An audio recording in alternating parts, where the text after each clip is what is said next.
All right, we're back for Advent of Code, day 21. Here we go. Ooh, that's a big grid. Oh, input's really small. What is this? Complexity of the 5 codes. Okay. We have a door, directional keypad.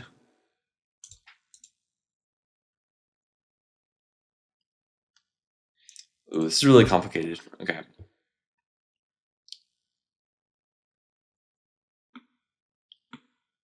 Interesting. Okay.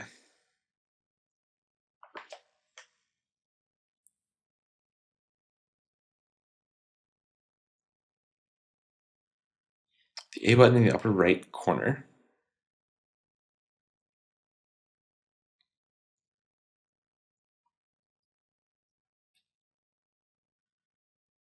Okay, many shortest possible sequences of directional keypad presses. One such sequence.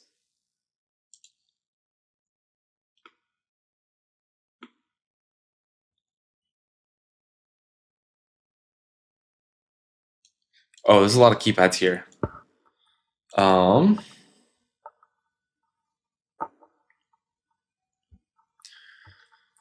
Okay, so you enter this sequence. What is it doing?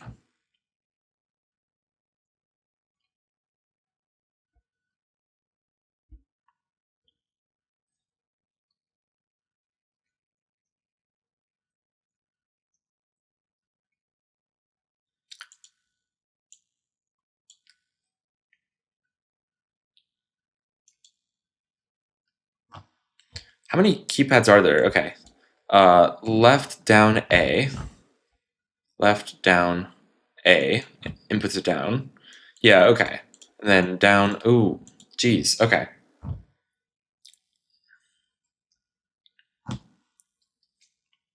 Yikes. Complexity of a single code. Multiply the length of the shortest sequence and the numeric part of the code. Find the shortest sequence of button presses necessary. Okay. Well, that should be fine, I think. Here's our current grid. Oh, okay. So the first grid is going to have this. So the codes, let's just get the codes for starters.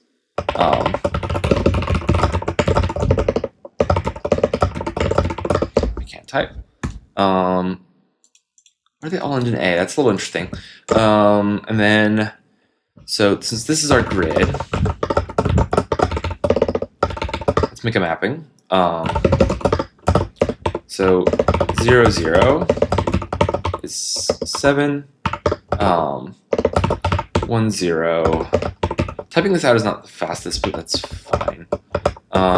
0, 8. Or sorry, 0, 1 is 8. 0, 2 is 9. 1, 0 is 4. 1, is 5. 1, 2 is 6. A question I have is, can we move the robot arm over empty tiles? It doesn't actually matter for this part, I think, actually.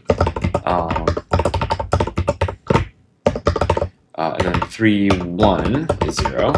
And then 3, 2 is A. Okay. And then there's a second mapping, which is this one. And this arm starts over the A, is that right?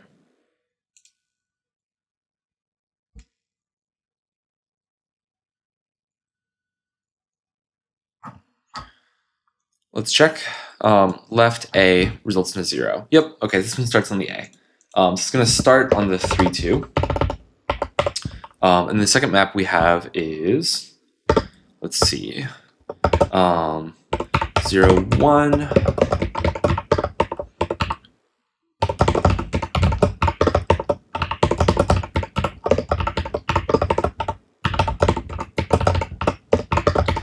Just a lot of stuff to keep track of here. Okay. And then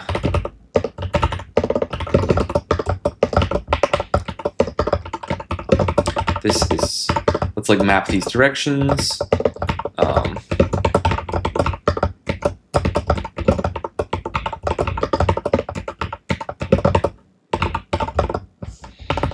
think that's right. Okay, and now in order to make a sequence, length of the shortest sequence in the numeric part of the code. This should be fine, I think. Ignore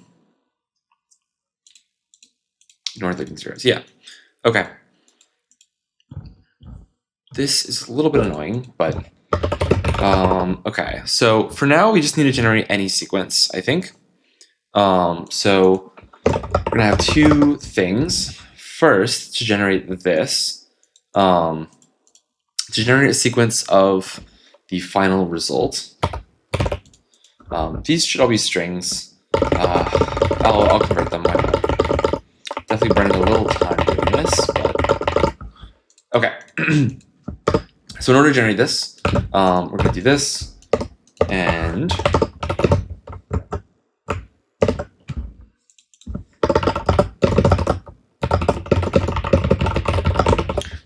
let's just transpose these. We'll need it at some point. Okay, and then the thing we're trying to get to is just going to be this, and then it's just the number of moves. We only care about the number of moves right now. No, let's like actually generate a sequence. Oh wait, oh shoot. No, for the shortest sequence, this is going to matter. Crap. Should we do like a depth first, or not depth first search, like a breadth first search on this? Oh,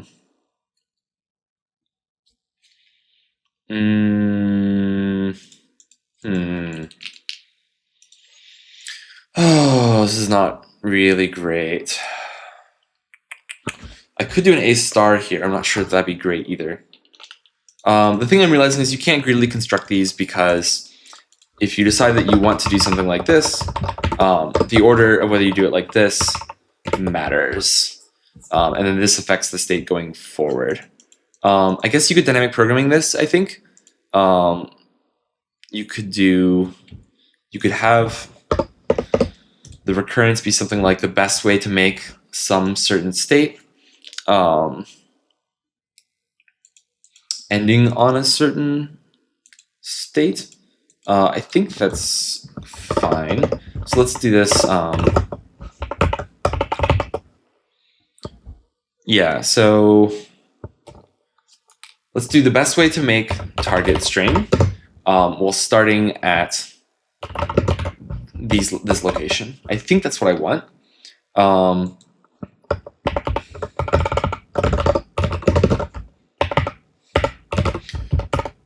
messed up the ordering here. That's fine.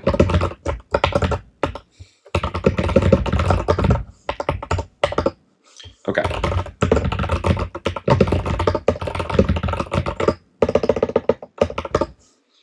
I want the starting X and Y, is that right? Yeah, okay. And I think the idea is that, this is like so annoying. So our state here is gonna have a few things. How many different inputs are there? So many inputs. Oh man. There are like so many levels here. One numeric keypad that the robot's using, and two directional keypads that robots are using, and one directional keypad that you are using. I'm wondering if the greedy thing just does kind of work. I don't know. There's like, you want to move in at most two directions, and the question is whether you like which of the two do you want. But I still worry this is gonna have like a really high branching factor,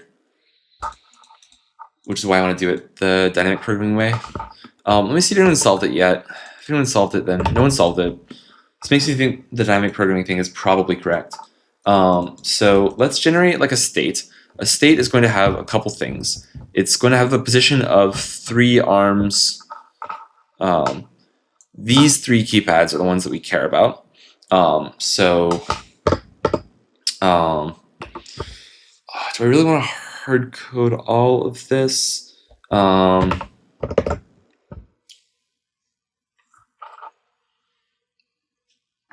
The DP is going to be what is the best way to make this sequence, like a given sequence, with the arms in the current position. Like how many sequences, how many button presses do you need? I think that's good. Yeah, so the input here is going to be the arm 1 position, the arm 2 position, and the arm 3 position. There's 3 that we care about. And then there's a few things here. So from our point of view, we can do, we can press any one of these 5 keys, and that will affect the position of the arm. Are we able to move the arm over empty space? I actually have no idea. Does it matter? I'm not convinced that it doesn't matter. Oh, if a robot arm is ever aimed at a gap where no button is present, the robot will panic unrecoverably. So don't do that. Okay, cool. Cool. All robot initially aim at the A key. Yep, that's good. Sick. Do we need to do them in sequence? I'm gonna assume not, but I do not know for sure. Cool. So I think we'll do this. This DP state is like really awful. I'm not sure it's gonna work. I think you might want like a greedy heuristic. But I guess I'm just gonna try and write it. Someone's got a star. That's impressive. Yeah, let's try and write the DP state. So what we can do is a few actions we can do here. Yeah, there's just like these are the possible keys we can press. And then for one of these, what will it do? Let's do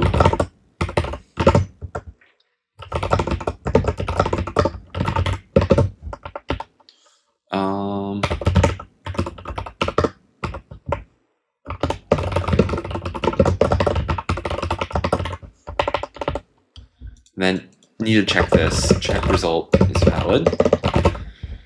Really want to make sure I don't forget that. So what we can do is we can do A3. We can try any of these. If it is an A, then what happens is that this button will get pressed.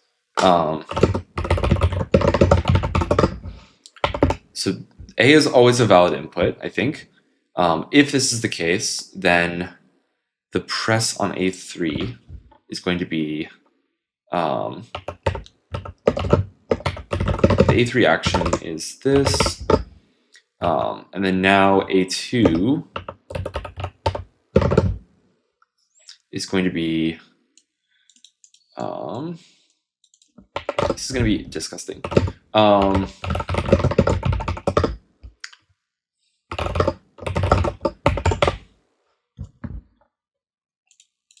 Okay, in this case, it's going to be move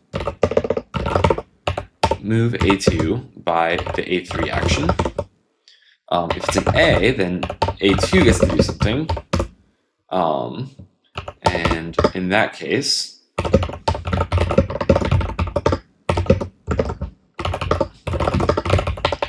if it's not an A, then new A1, we're going to move A1 by A2 action.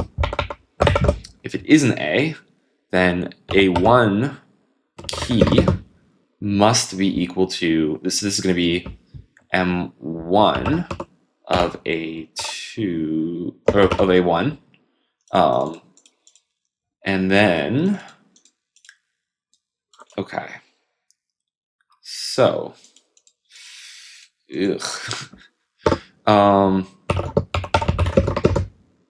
target 0. So I guess first, base case. If this presses something that does not result in the first value of the target, then that's not valid. So we just pass. If it is valid, then we need to check. So these are all just pressing the A key. So we don't need to check anything valid here. What has changed about our state nothing except we are one key closer. So result is equal to 0, or sorry, let's start result up here at infinity roughly. And then result is the min of result, and one extra button press on top of solve of some other input, and the other input is target of 1. So chop off the first character of target. A1, A2, A3 do not change. That is just true because all we did was press an A. Cool. Otherwise, we did a move. In these cases, we need to check to make sure things are valid. So new A1 is the case here. If new A1 not in M1.keys, remember this is A1 is covering M1, then we pass. If it is in here, then this is valid. Same target, but we have a new A1. A1 is moved. A2 is not moved because A2 pressed A, and A3 also pressed A, I think. Otherwise, we do nothing. Yep. And then the same pattern here for A2, except A2 needs to be an M2 because that arm controls this one. So that needs to be there. A1 doesn't change, but A2 does change. A3 is not changed. And then if we decide to press something other than an A, then what happens? We have a new A3. Move A3 according to Hosky. A3 action.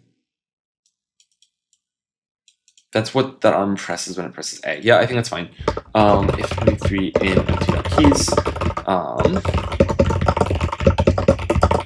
this A1, A2, new A3. Otherwise, we do nothing. Once again. Oh, come on. I cannot type. The else passes just to help me think about this because it's a little tricky to think about. And then I think we are good. And now we care about the initial starting. So let's try something.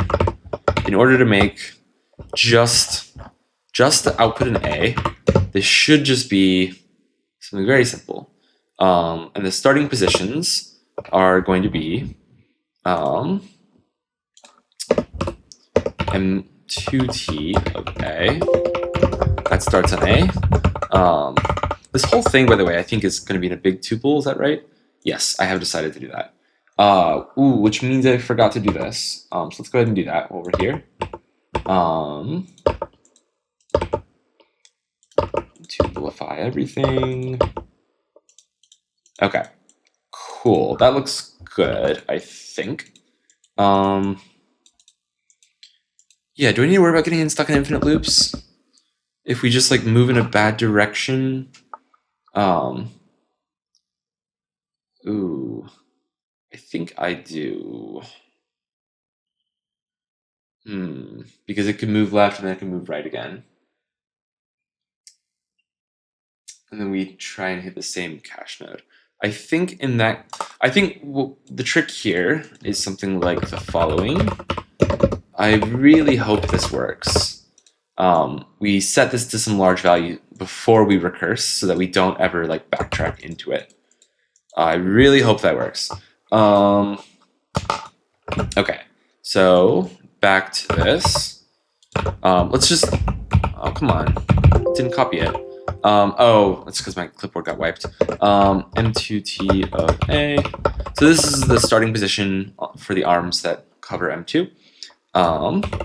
So in order to make something that is the following, those two arms are on that board and this arm is on this board. So in order to just make the string A, I think we should just need to press the button. Okay. It should be very short. I don't like that. Target.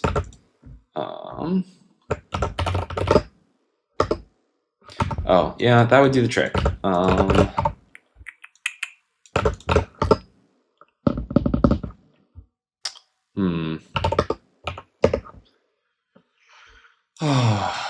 Let's quickly do this. Just to do some basic tracing. What's going on here? So 3, 2, M2 of A3. A3 is on M2. Did I mix up M1 and M2? I maybe did. M1 dot keys.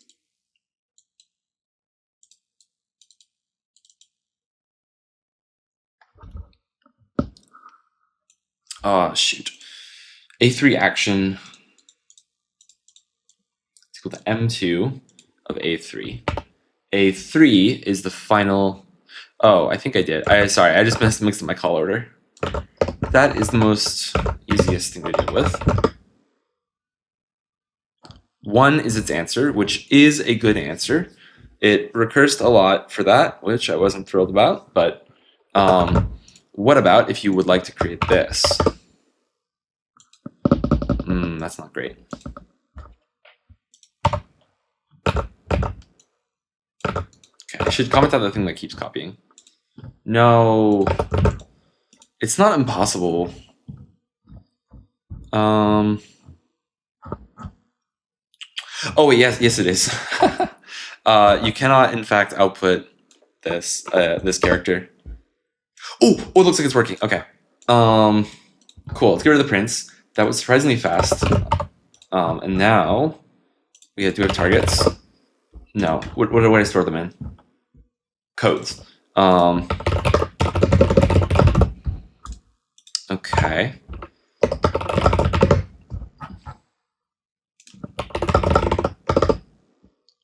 Oh, that's not great.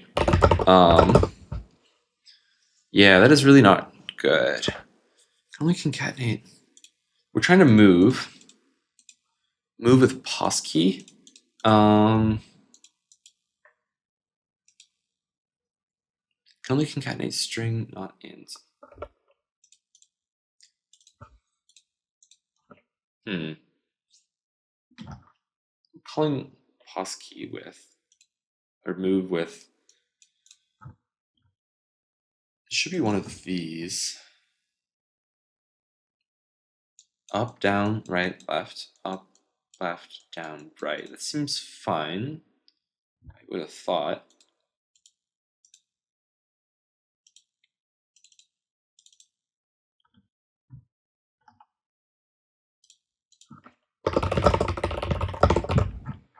Let's just start writing the code here.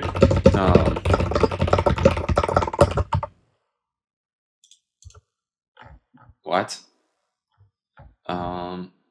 Move A3. Oh, I forgot to add all the other junk. This is important. That is pretty important. Cannot be forgetting that. Okay. Let's get rid of some prints. Prints.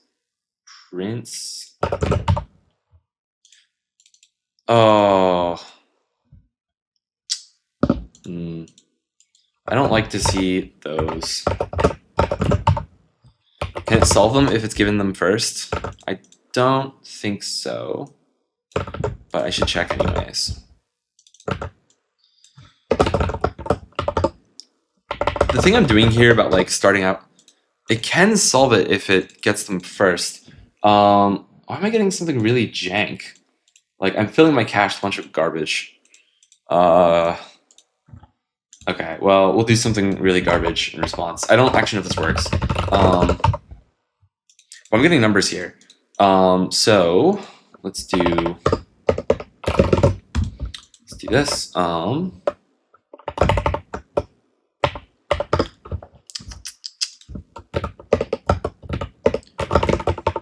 This works fine, right? Yeah. Okay, cool. Convert it to an integer, multiplied by the length of the shortest sequence, which is this. Oh,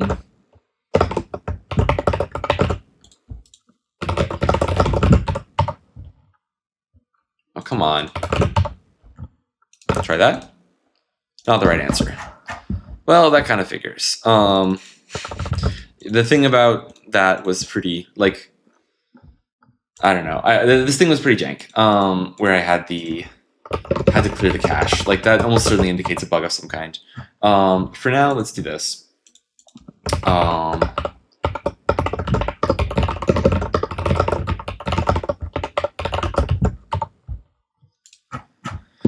Okay, what does it think?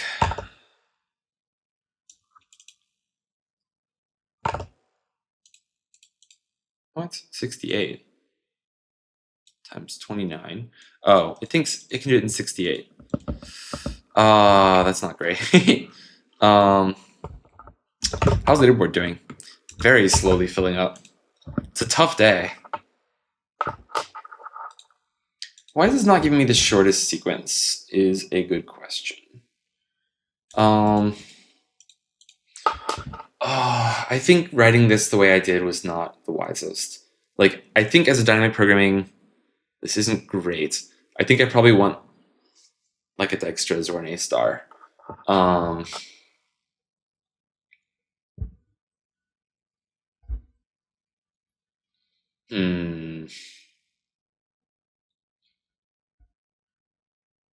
Should I just do that? But I feel like Dijkstra's is just going to explore a massive search space here. Oh, wait, it can't be that big.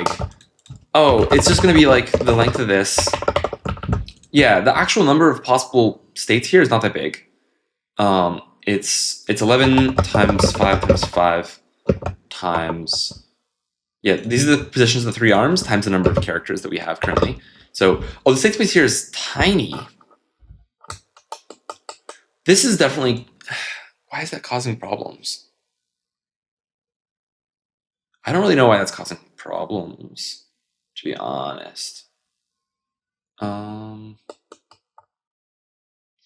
Oh, I kind of know why it's causing problems. Okay, let's rewrite this as Dijkstra's. The adjacencies of a given state, this actually shouldn't be too hard to fix. Adjacencies of a given state are simply, do this. We have no adjacencies for there, that's fine. Otherwise, we will, every time we would do this check, we'll just yield a new state. And the new state is this. Cost is 1, fine.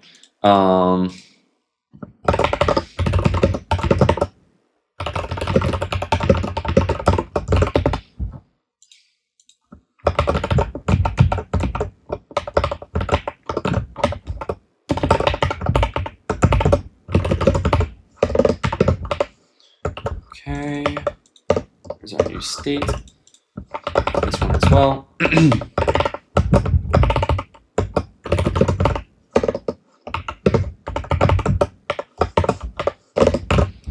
I think that's just good now.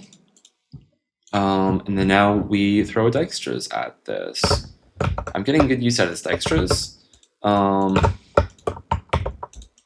Okay, the starting state. I should add this to my Dijkstra's. Starting state is going to be. I have to do this for some code.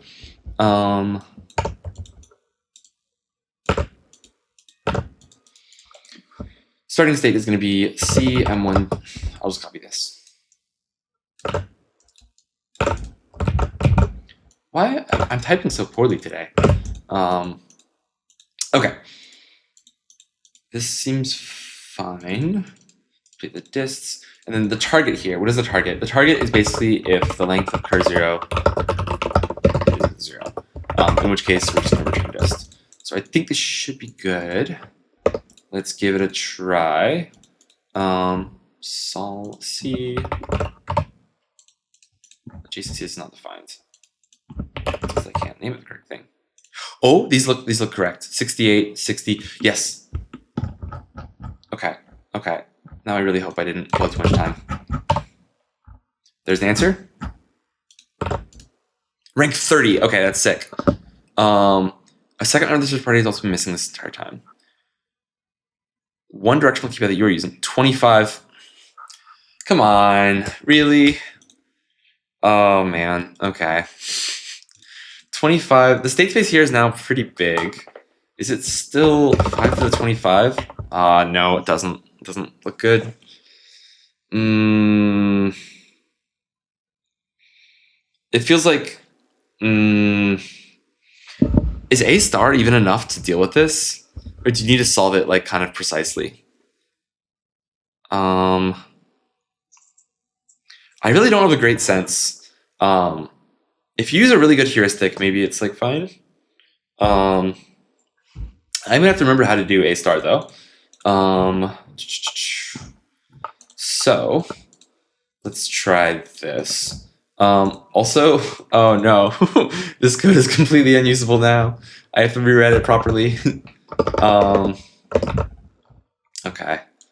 Well, that's what I get. Oh, let's give this a try. So this is our set of possible choices. If we choose a thing, then we're going to update all of these.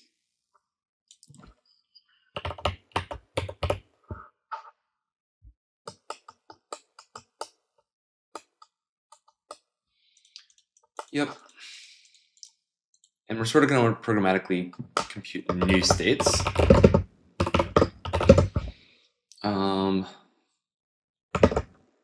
While the action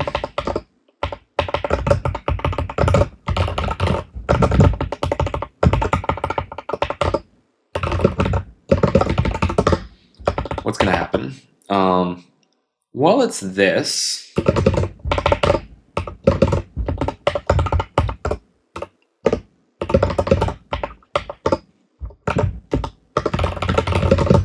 it's going to be this.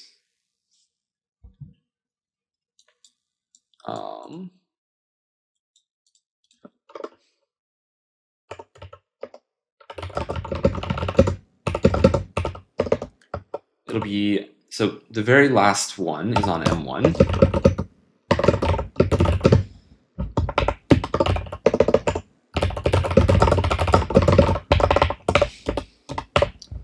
Very last one's on M1, everything else is on M2, except for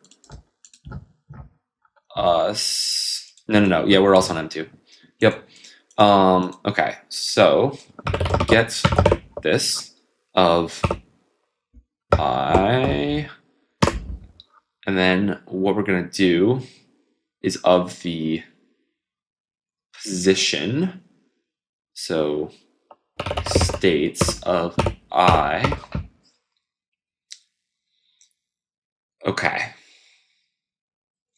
Okay, I think this is good. Where do I want to do this?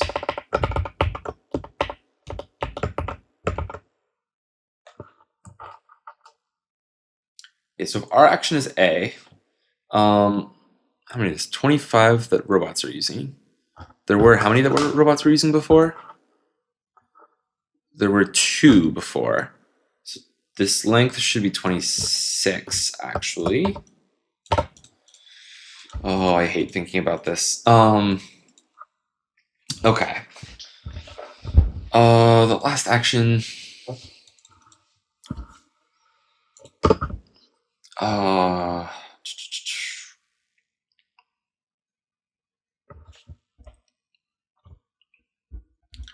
When we exit this loop, there are 2 possibilities. Either the very last thing, 25, or last action equals A. If the very last one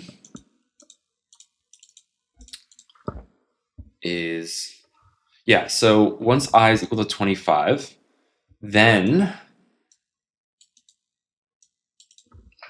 I just feel like this looks a little weird. Okay, so get this for that one. The position of the 0th robot arm, and then check to see what it wants to do because we've pressed A. You know, I hate this. I'm gonna special case the first one.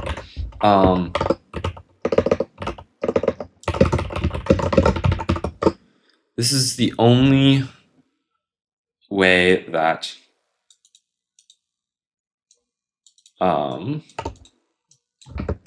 okay, so if this happens, now we need to figure out how many robots are above the A key, right? Yes. How many robots are above the A key? Well, also, is this heuristic actually going to work? I'm not sure. Should I be? I'm debating if I should think of a completely different approach or not. I guess I'll keep going with this approach, but I feel like it might be bad. What was the split for Dan Simon? That was an insane split, right? Like, that's crazy. Okay, this makes me encouraged. Okay, this makes me think that Dan Simon came up with a exact approach. What about the other people who have solved this? Bobo Quack had a long split. This is kind of gaming the question a little, but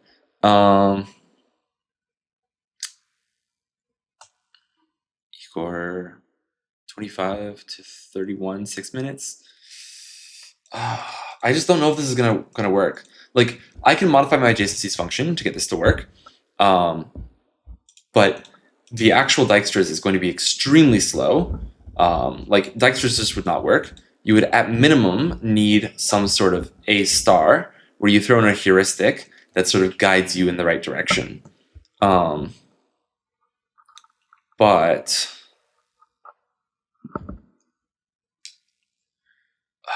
I feel like the DP approach was like wasn't that good though. And the state space is still huge.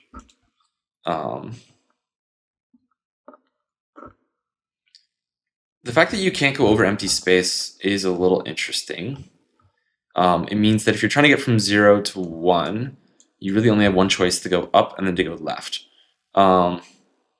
Is there ever any reason to like overshoot if you like happen to be over the A key or something? I don't think so. Can you just make like locally greedy decisions at each step?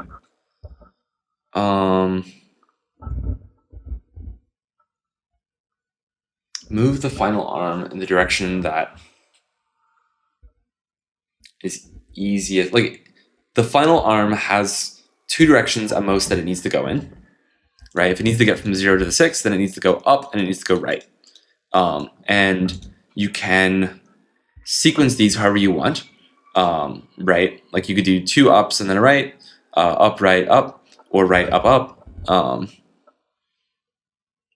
Yeah, and I think there's never any reason to blend, like go up, right, up, because as soon as like pressing 1 up means that every robot is over the A key, so it's very easy to press up again. So I think we only need to consider the two possibilities of either like go right first or go up first. And then once we have a previous direction that we've gone in here, we know that it's easier.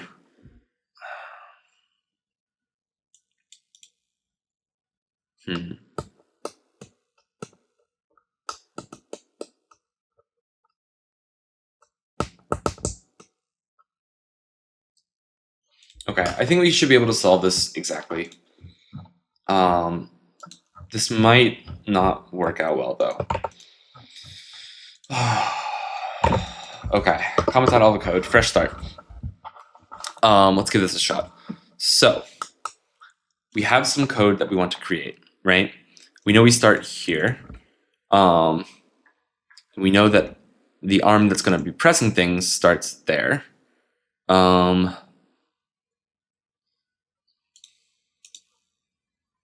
Going from 0 to the 7, but we can.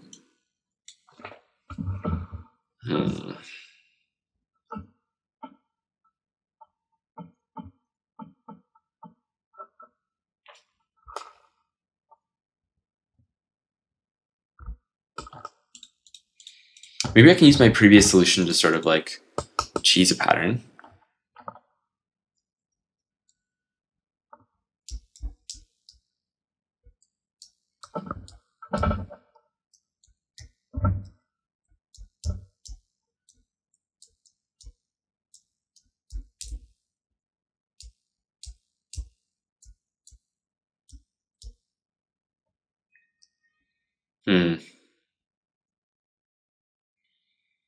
I'm not sure exactly how to solve this exactly. It feels like a lot of hard coding rules.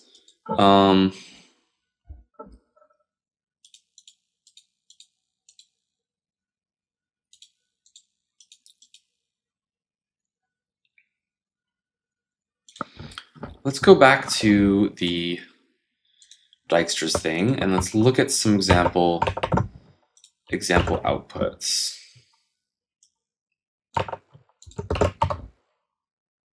Yep. That was my first part, right? Yeah, it was. Okay, so now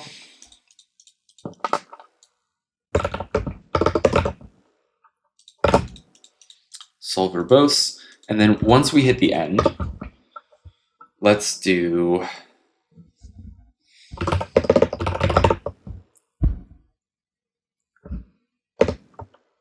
let's figure out the sequences. How do we do this actually?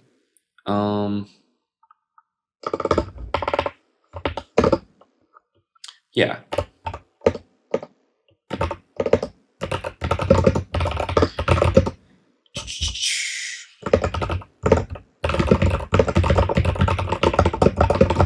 And then we'll just traverse the path. For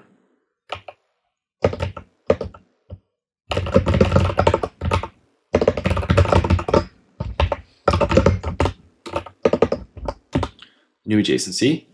And the question is if the distances of this adjacency is exactly equal to the distances of a new cur. Fine, I'll write it generically, why not? Plus d is equal to this, then this is along the optimal path, and we can print the new cur, new cur adjacencies, break, and we'll print the new cur. And then this should give us our path, I think.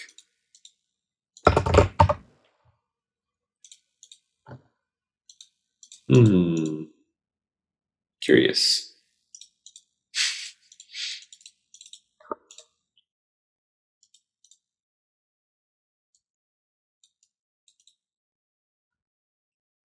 No, I want to go backwards. But I don't know if I can. Fine, we'll do the from. Whenever we do this, we will, the way we got to adjacency was from her. And then we just walk it backwards.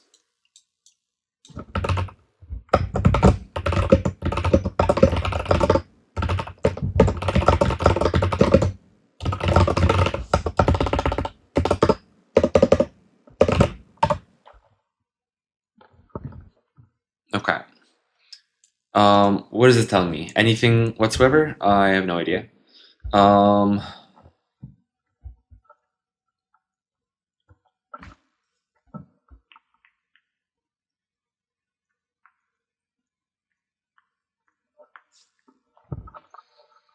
How do I get this output in a way that I can read it?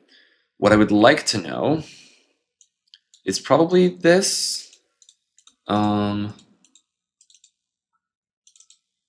The adjacencies function did not tell me which button I pressed.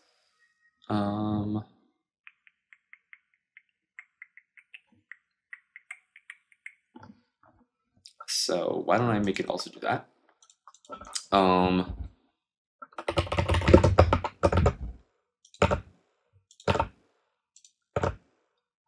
Okay.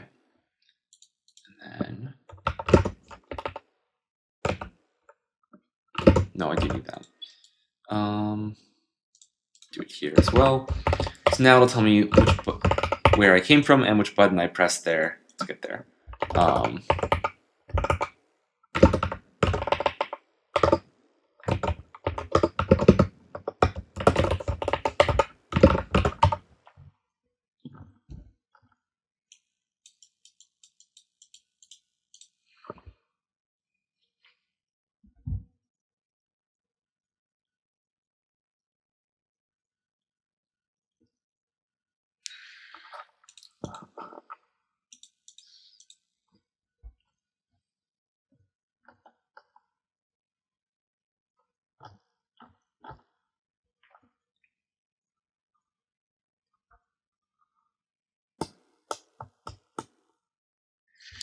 Oh, shoot. Okay, one big observation. Every arm must be over the A key if we are to ever, would ever press a single character on the resulting output.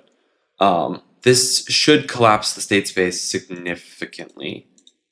Does Dijkstra's just help now? I don't think so. Wait, maybe the A star actually really does work.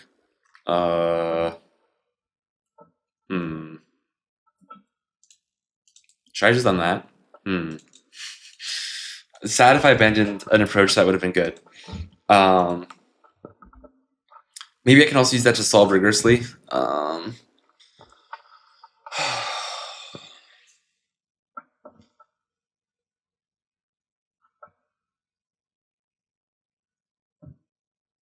You can move your arm around all you want. And oh no. State space truly is massive, I think. I think it's not gonna work. I think you do want to solve exactly. But it is true that every arm will return to the A every time you press a thing. So the question then is, so in order to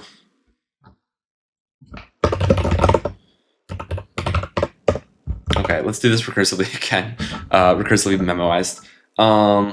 In order to create this target character, the final bot will be at a different location. Fine. So what do we need to do? If everything's currently at the A, we need to press a 5. Then there's either two possibilities. Should they just always be this equally hard? Can you just like roll it back?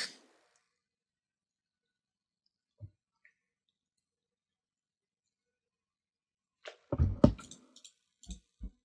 think so.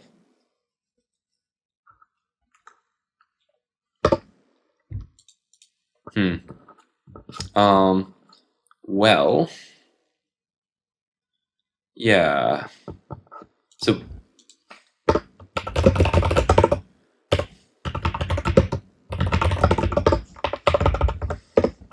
So let's see. I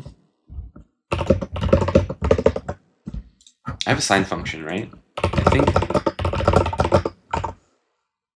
Yeah, sure.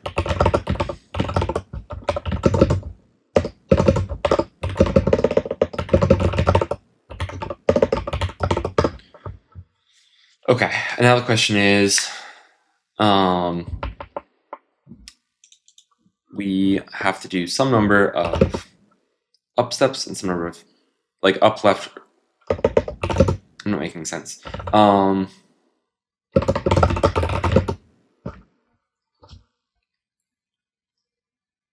I can just manually look at this with my eyeballs. There's 4 possibilities. So if we're just going in a cardinal direction, then we just like maneuver the arm there and we just like press it. If we're going like up left, then it's probably better to go. So what are the 2 possibilities? We can go left, press the button a bunch, down, left, press the button a bunch, right, up to return back to the A. Or we can go just the same thing in reverse, right? So it doesn't really matter. Okay, are there anywhere this matters?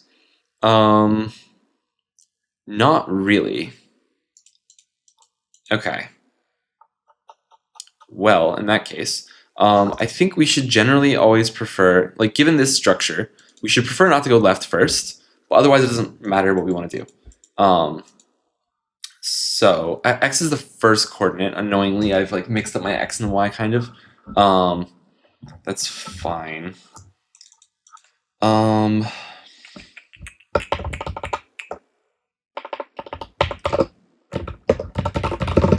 X count is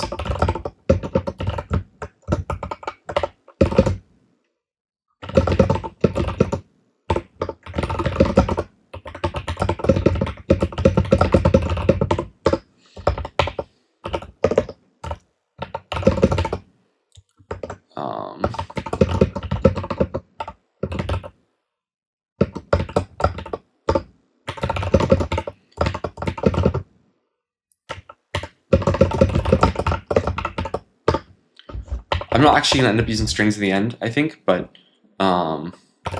yeah, so just always prefer to go in the x direction first. So I think x count times x var plus y count times y var. Try this. Okay, I don't really want to do this anymore. Yeah, so required, if we're trying to get from M1, oh, that was a mistake. This thing, it depends on which grid we're on, right? Which direction we want to prefer moving in first, because you really don't want to move up first on this one. On this grid, you'd rather move, okay, I think if you're moving right, then just go right first. If you're moving left, then if you're moving left up, I care about which grid this is. Fine. Grid type. So if grid type is equal to 1, then we do this.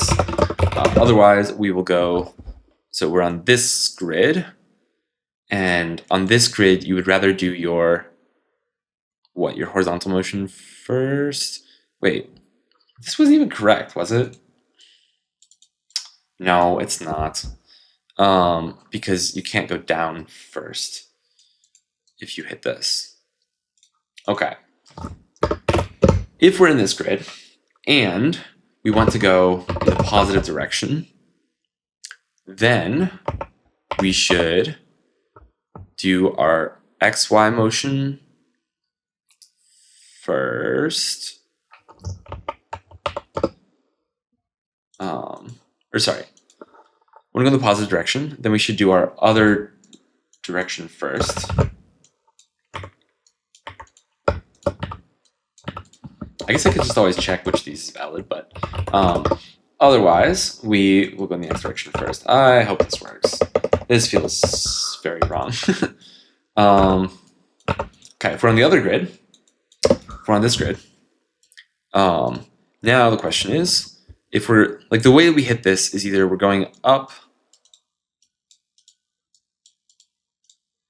If we're going up, then let's do the right direction first. Then we do the y direction first, get where we're going there, and then we do the x direction. And is it possible to hit it going from this way? If we're here, going here, then our dx is positive 1. So we'll do the x operation first, and then we do the y. Yeah, that seems fine. Seems okay. Let's see. So we're trying to get from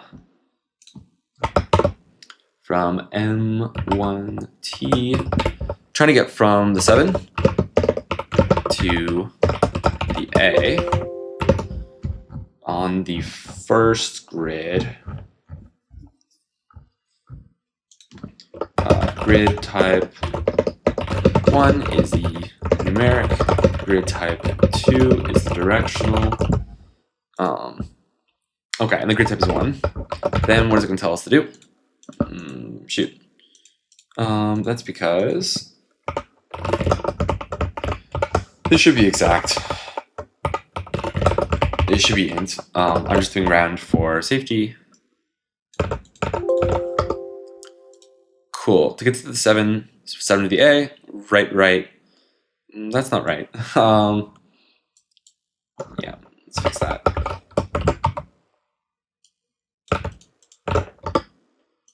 Okay. And then the question is, so in order to create this sequence on the final thing, we need to, on this grid, go from A to right.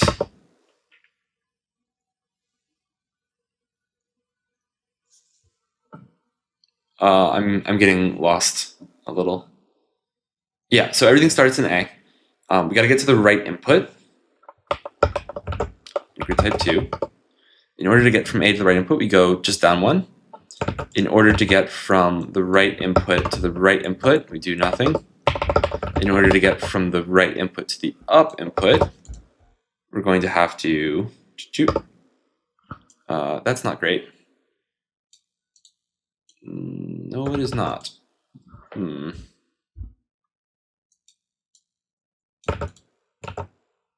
What's going on? Dx is -1, dy is -1. X count.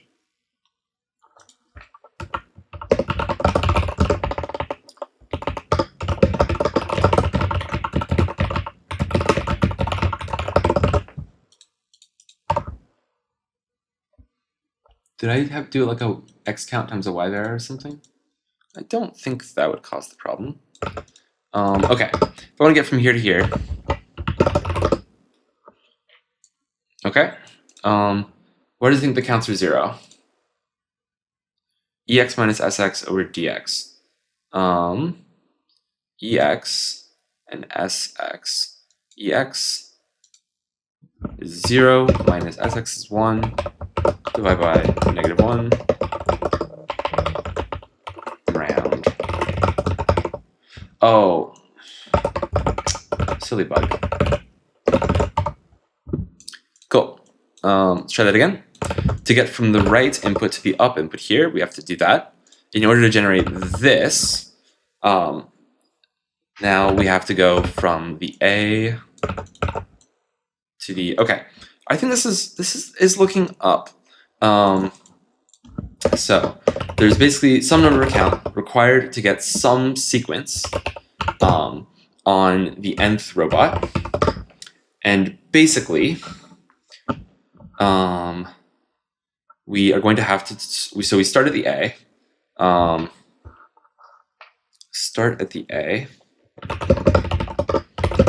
for desired in sequence. We would like to get from cur to desired, and we'll set this at the end. So the question is, what's required to get from our mapping?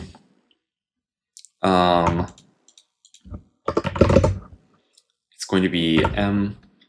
If we're on 26, then it's M1.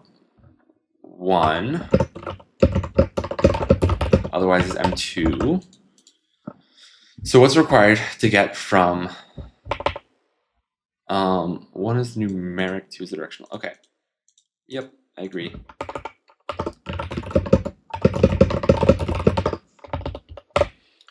So what is required to get from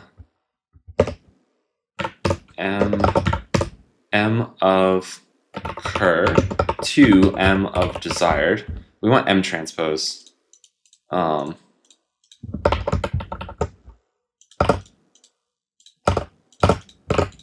Okay. I might not use M at all here, actually. That's fine. M type, not verbose. So what is the required sequence on the next arm up to get there? And then, yeah, so that's just the count.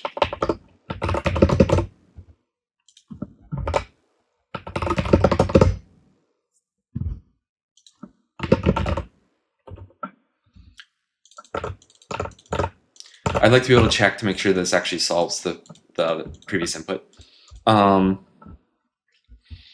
Okay, so whatever's required to get there, this should be a short string.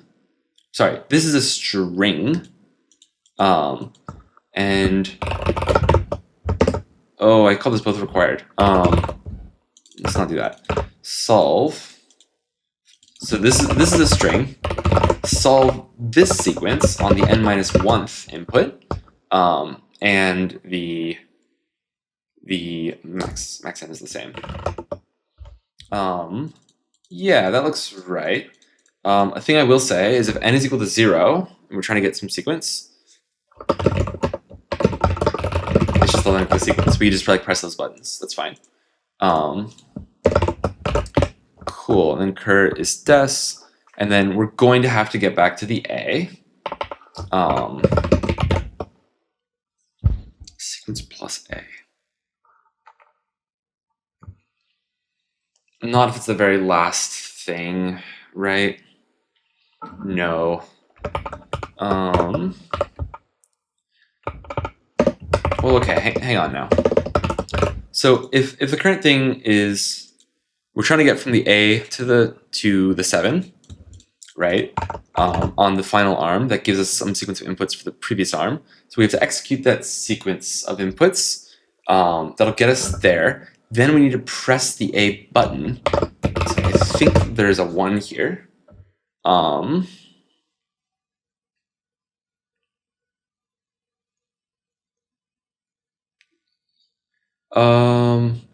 I think this is not quite right. We do need to restore it to the A. This is like a tricky to think about.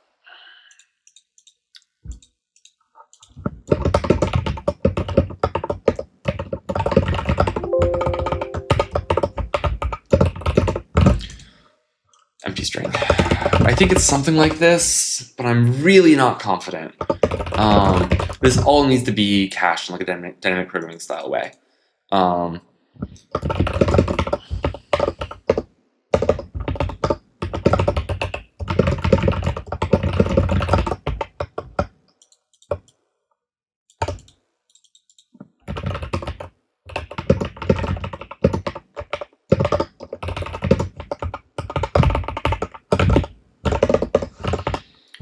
Let's add some debug prints.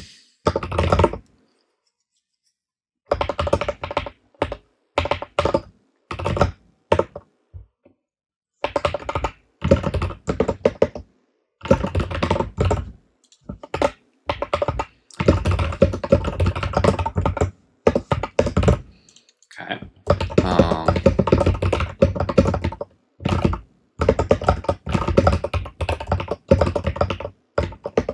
I don't really need the max depth in here. I think that's fine.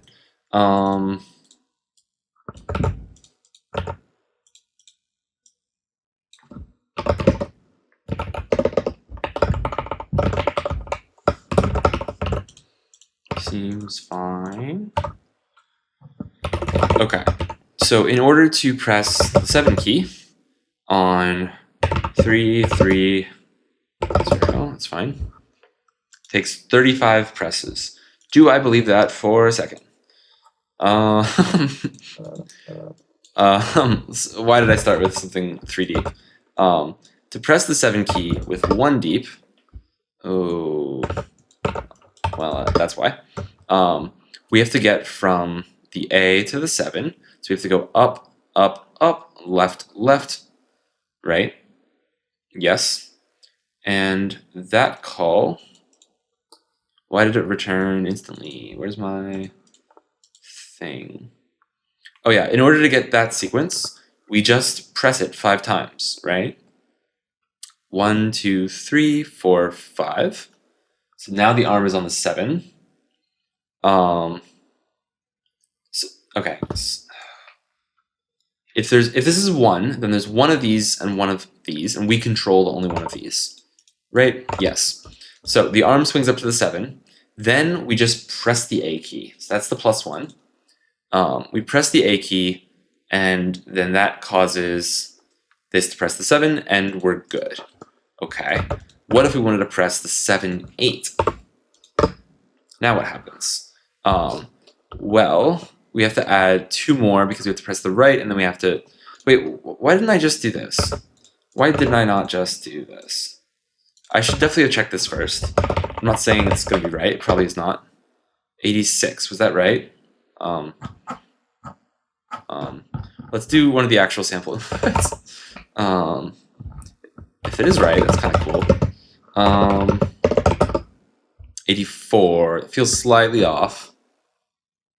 Wasn't it? Oh, it seems very off. It was 68. Ah, shoot.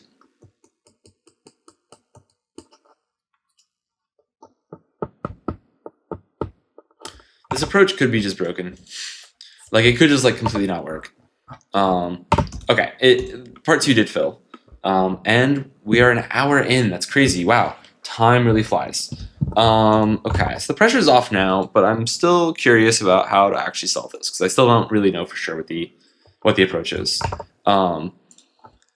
This approach might be working, but I really have no way of knowing. Let's like recover the old solution approach. Well, we still have it.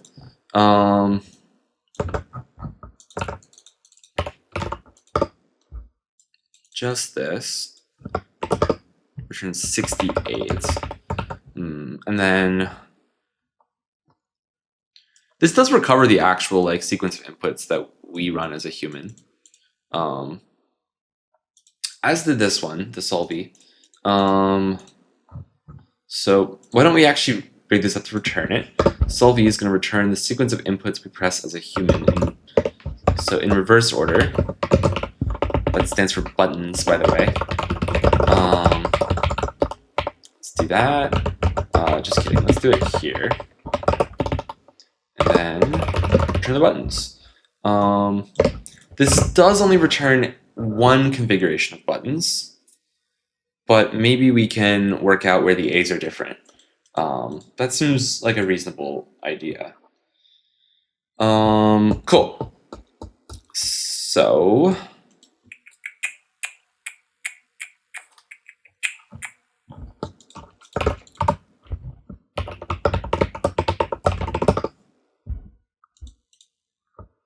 we press A right away. That feels so wrong. Oh, reverse order. Oops. Also, can we actually do this?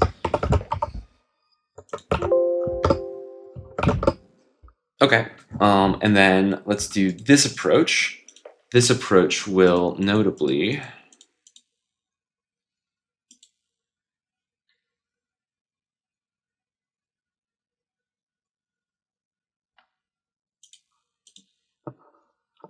I guess I can recover it slightly from this. I don't really like it, but okay. So this is the optimal thing to do. Let's do a little bit of compare and contrast. And the thing that this wants us to do is down, left, A. That's fine. Left, A, right, up, A. So far, so good, right? Then, so this bit is for, what, just the 0 or something?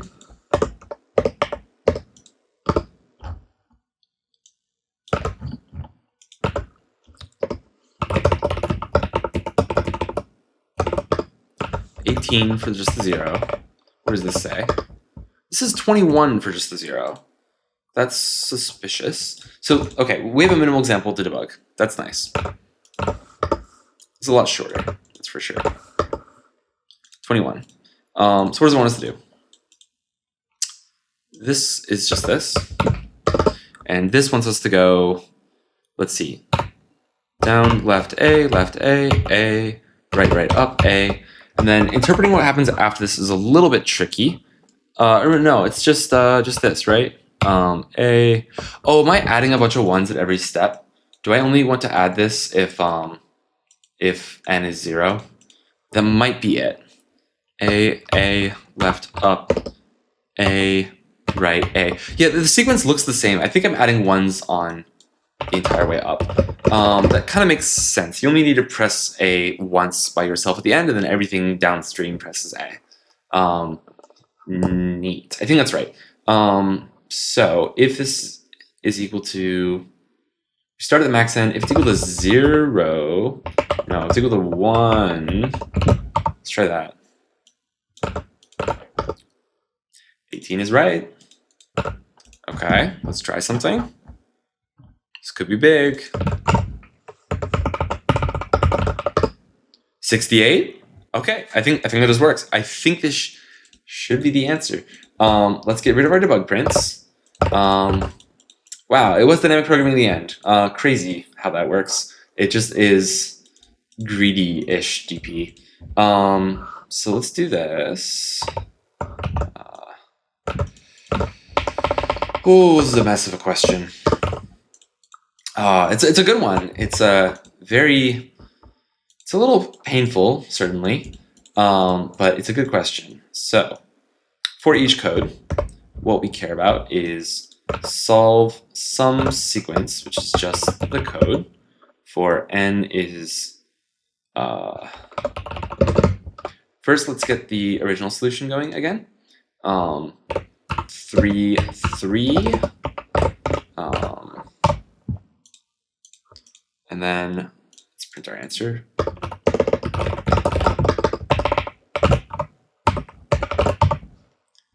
That is a different number.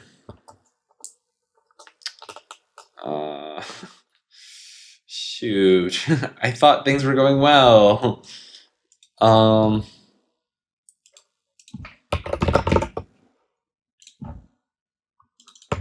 This was giving us 68, right?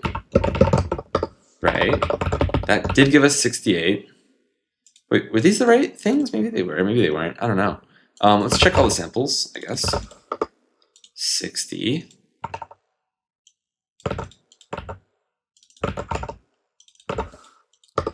68. I could have done this in a much better way by just uncommenting the sample input. 64 and... Okay, so what the heck is going on here? This is not my answer to part 1. Do I still have sample input in right now? No? No, of course not. I'm not seeing the right things here.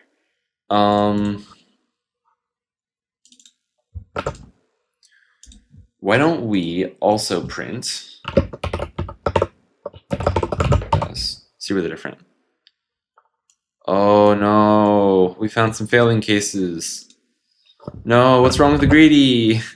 No. Okay.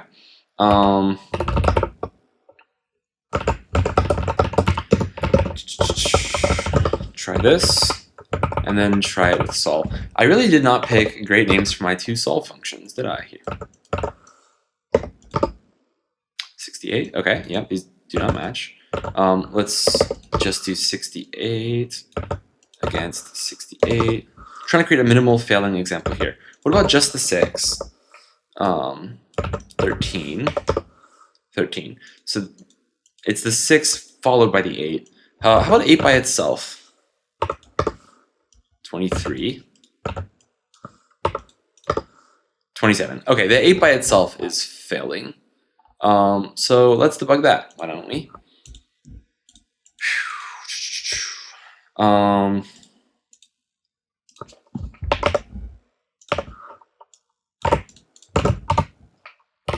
Solve 8, 3, 3. There's our sequence. Solve v 8. Here's this other sequence, which is shorter. Okay, and let's decode this thing. Wants to go down, left, left. Oh, it's already looking wrong. Down, left, left, A. What?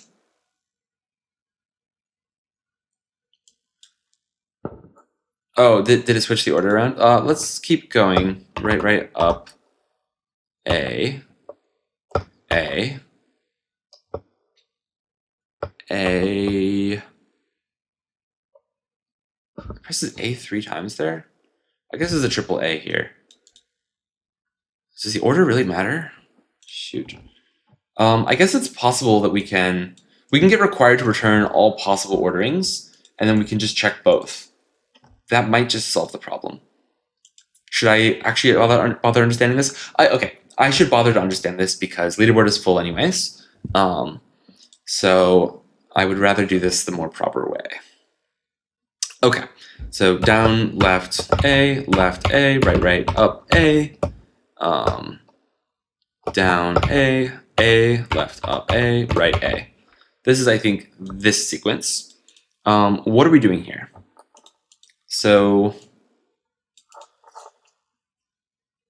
in order to get the 8 to be pressed, I'm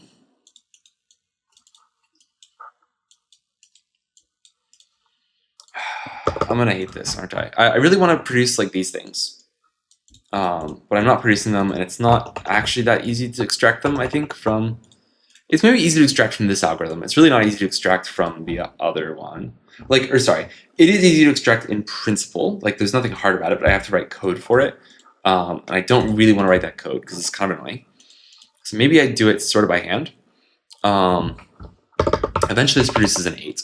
Locally this does left down A. Wait, left down. Oh, from Yeah. This one, so left down A will emit a V, then left AA, that's emits this, then right up, right, curious, A, so that emits an A, down A, that emits a right, up, left, A, that emits an up, right, AAA, that will press A 3 times, I think. It's 3, right? Yeah, that's right. Down A, and then up A. Okay, what does this set of inputs do? Down, left, A, that means this. Right, up, 3 A's, up, right, A.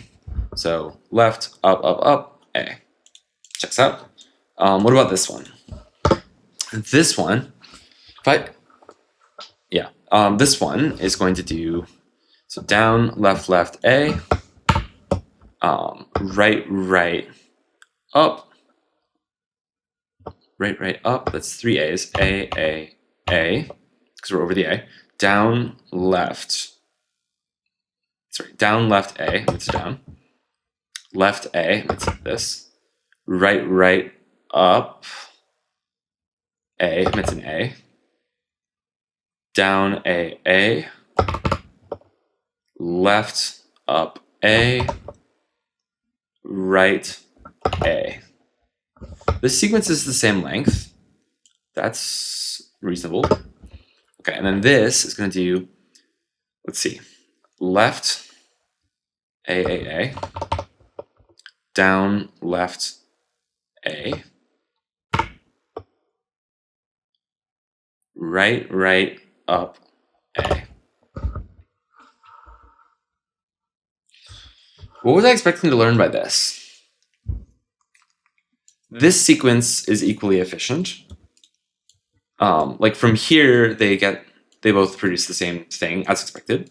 It does seem like, though, it is the case that you save something by doing this in the other order, right? If you do these 3 first, then what does that concretely save you? The permutation here is we're permuting like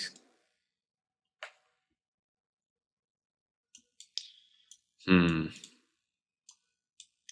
there some motion we get to save there? Not sure. I think I will rig this up to produce both if both are at all possible. I could even rig it up to produce all sequences, to be honest, because there aren't that many of them. Should I just do that? That's like guaranteed to be correct. No, it doesn't matter. Like you're always gonna like keep repeating if you can, right? I'm pretty sure. Okay, so let's think about this carefully. If we're on grid type 1 is a numeric. If we're on this grid and we would like to move in the down direction, and so basically, I think we're always going to yield both of these, except a few cases.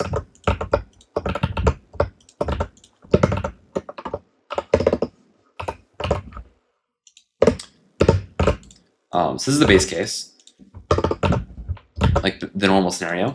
The only time we can't do that is if we want to move down and wait, it's really just when it's one of these 3 and one of these 2, right? For start and end.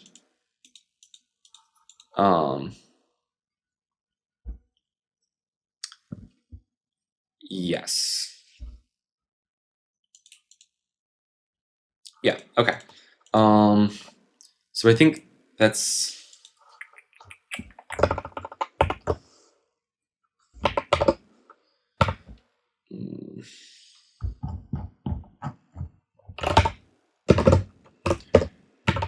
M1T. It's M1T, right? This far in, and I still don't remember which grid is which. Okay, m1t of 7, m1t of 4, m1t of 1, and then the other ones are a and 0. And basically, if sfxy in bad 1 and exey in bad 2, or the other way around,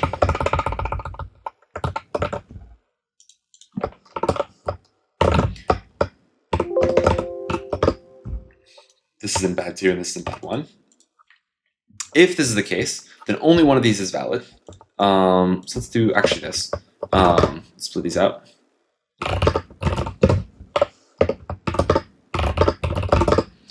Okay, so the start is in this and the end is in this, then we have to do the y direction first.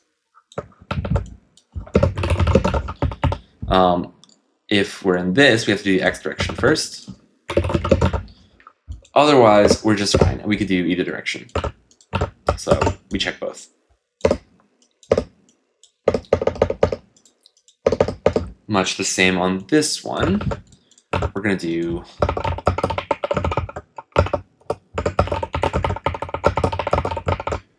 okay, so we have to be in the left on the one hand, and we have to be in the up or the A on the other. Cool. And if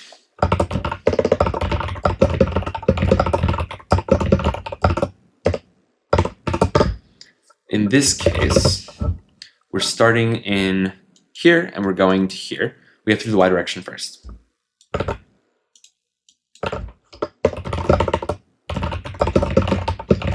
If we're going the other way, yep, that one, we have to do the x direction first.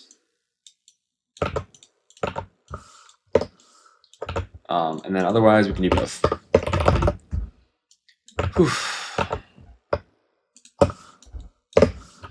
Okay, and then now in our solve, there's two possibilities.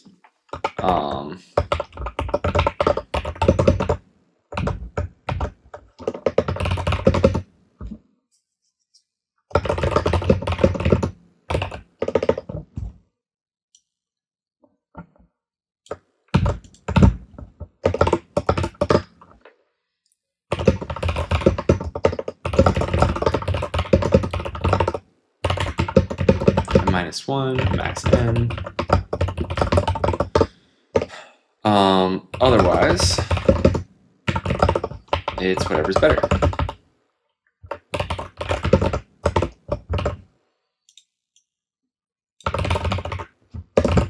Okay, and now we check to see if this has fixed all of our problems.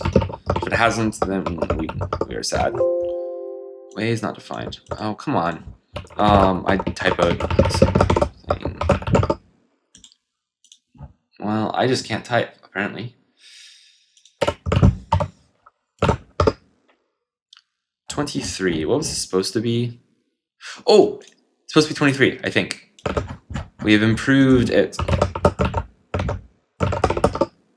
Yeah, okay, cool. Now we're cooking. That is my answer for part 1. Fantastic.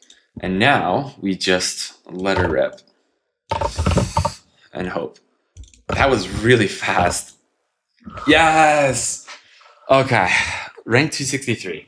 Oh man. Oh, that is a rough question. Yeah, I don't know how much energy I have to explain this, so I will try and do it quickly.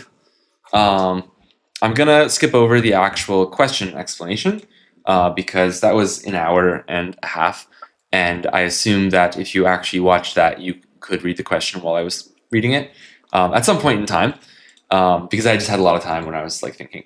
So the actual approach here, for the first part, I ended up writing a Dijkstra's. I initially thought about doing some dynamic programming on like the states. So in general, your state space here is you have multiple different robot arms and their positions, and your state is just like where's every robot right now. And you yeah, and I guess also your state is maybe something like the characters you've outputted so far. And yeah, so you can phrase it as dynamic programming, I think. That went horribly wrong for reasons I don't maybe fully understand, but partially because like really this is like a graph structure, and it's possible to like move a robot arm left and then move the robot arm right and arrive back at the same state that you were at. And in this case, my code did something really weird. So like I was trying to account for this by when I first visit a state, storing infinity in that state, so that I could then get back to it later. So that then if I ever like reconsider moving back to it would just be strictly worse than not moving back to it. I think the problem with this has something to do with like you end up traversing states in a weird order, and you've cached this like really big number for a bunch of your things, and this causes it to make like weird decisions. It's like hard to come up with an actual example for this. I'm sure it's not too hard if I really wanted to do it, but I don't really want to do it. And I think also there's some weirdness in that like it ends up taking this infinity and like adding 1 to it in various places. I don't think I have the very first version of this that I wrote, the like dynamic programming version. But anyways, so that was like not really working. So then I reframed it as a Dijkstra's algorithm. It was actually really quick to change the code to do this, because in the dynamic programming, like I was basically just recursing on all the like adjacent states. And if instead I like yield on all these cases, I can just plug and play into my Dijkstra's algorithm implementation, which assumes you have like an adjacencies function that gives you adjacencies. This is another case where like you don't really need Dijkstra's. You actually just want like a breadth first search, because any move is like distance 1. If you're doing like shortest paths on a graph where every edge weight is 1, then breadth first search and Dijkstra's will give you like the same shortest paths. But I have a hammer. Everything looks like a nail. So that's what I did. And that worked fine for part 1. Yeah, it just worked. And that got me 30th, which is pretty sick. And then part 2 now says we actually have way more robots. We have 25. And one nice thing about the Dijkstra's is that the state space was like actually really tiny. If you think about like all possible positions that the arms can be in, there's like only this many squares in the grid. So there are 11 squares in this grid and 5 on this grid. So you have one robot arm that is in, where was it? Yeah, so 2 robots are using directional keypads and 1 robot is using the numeric keypad. So your state space is 11 times 5 times 5. I think I actually put an extra 5 in there when I first did this. So yeah, your state space is really tiny. I guess this times like the length of the thing that you're trying to output. So something like this, because these are length 4. But still, this is like a really, really tiny state space. So it's just fine to like run Dijkstra's. Or a breadth first search or whatever, because it's going to probably end up traversing almost every state, and that's just fine. But when you have 25 of these, now your number of states is something like this. And that is a really big number. That is not a number that we could reasonably like actually traverse that many states.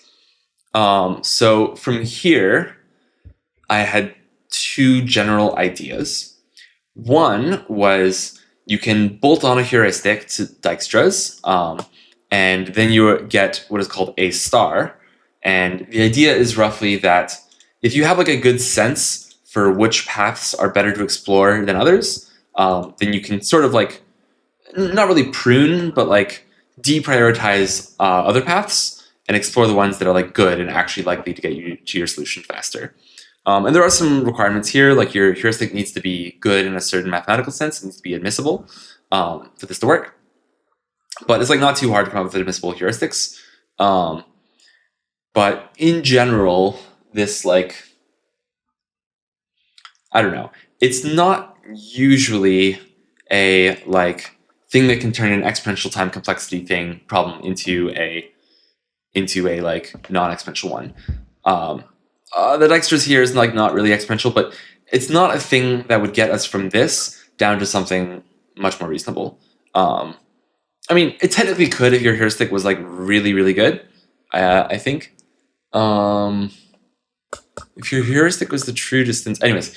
Yeah, I think if your heuristic is like very, very good, then you could maybe improve a lot. But I didn't have a great sense for if that was possible or not. And I was thinking about the heuristic approach for a while. I don't think I ended up actually writing any code for it. The other approach I had in mind was you could just like, and this is one I had initially for the first part, but did not follow through on. And it was like, well, if we know what we have to do, can we just like figure out a sequence of inputs that we need to do? Like if we know we need to do this, can we come up with this sequence of inputs and then come up with this sequence of inputs and just like keep rolling it back? And if you can do that, then like you could just do that. You definitely don't want to explicitly generate a sequence of inputs of like the very final one, but there are ways to get around this, like by caching various sub chunks of the problem, like in a recursive memoized fashion. The problem with that in the first part and in the second part is that the sequence, or at least what seems to be the problem, the sequence that you pick, like there are multiple sequences from here that can result in the same output. Like if you need to move an arm left and up, you could either move it left first then up, or you can move it up first then left. And the it like seems as though you can't really figure out which one of these is best. The eventual like fix to this is sort of like you just try both. And because the problem is like recursive and cached, it is all fine. You try both and you see which one ends up working out better. There's also a minor observation. I don't really know how much this actually mattered or if it was a significant observation. It felt significant to me when I made it. But like when you end up pressing a character at the end, every single hand previously is going to be aligned on an A. That just like has to be the case. In order to get A's to go through, they all need to be over A's. So because of that, you can sort of think of things as like, if I want to produce like a down input on the robot that is like nested down somewhat, I simply need to move the arm from the A to the right input, and then like, or whatever other inputs I need, and then back to the A. So that's what I'm doing here. Start of the A, move, like get the sequence of things we want, and then go back to the A. Yeah, I think that is like a moderately important insight here. But yeah, and that was what I ended up going with here, was this like literally just solve it. I thought for a while that I didn't actually need to try both, like up first then left and left first then up. I think I thought this because of the whole return to A property. I think it is not true. I'm still not. I need to go through this example a little more carefully to like fully understand what's going on. But that is just like not a true statement. So you do need to try both, and that was like the cause of some bugs here. Curiously, even without trying both, then and then one other purely implementation detail that is annoying is because you can't move the arm over the empty space. If you like would otherwise want to, like you want to go from the 7 to the 0, here you can't go down then right. You can only go right then down. So that was what I wrote this chunk of code for. Yeah. But this wasn't too bad. It was just like being careful and like writing the logic. But yeah, that is all I have for day 21 of Advent of Code, and I will see you tomorrow.